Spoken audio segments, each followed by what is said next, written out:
श्री स्वामी समर्थ मैत्रिणींनो, श्री गुरुदेव दत्त. उद्या 23 ऑगस्ट पुत्रदा एकादशी. श्रावण महिन्यातली ही जी एकादशी येते तिला अनन्यसाधारण महत्त्व आहे.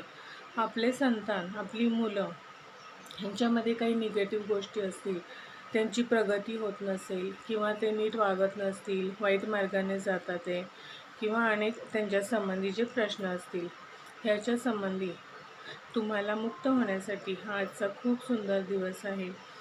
तुमच्या ह्या उपायामुळे तुमच्या संतानांना, तुमच्या मुलामुलींना जर काही नजरबाधा झाली असेल, कोणाची नजर लागली असेल किंवा त्यांच्यामध्ये खूप नकारात्मकता जाणवत असेल किंवा आणि काही वाईट गोष्टी घडत असतील, तर प्रत्येकालाच वाटतं आपल्या मुलांनी सुखी राहावं, नम्र राहावं, चांगलं शिकावं.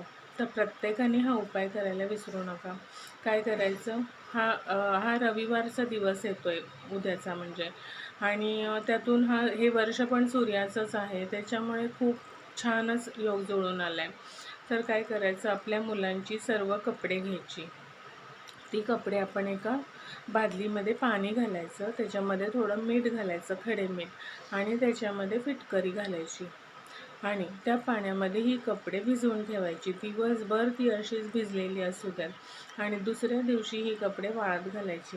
ह्याच्यामुळे काय होईल, तुमच्या मुलांच्या कपड्यांमध्ये, त्यांच्या ग्रहांमध्ये जे काही निगेटिव्हिटी असेल, जी काही अशुभता असेल, ती सर्व निघून जाऊन तुमच्या मुलांना यशाची प्राप्ती होईल. मुलं छान नम्र होतील, अभ्यास करायला लागतील, त्यांची नजरबाधा निघून जाईल.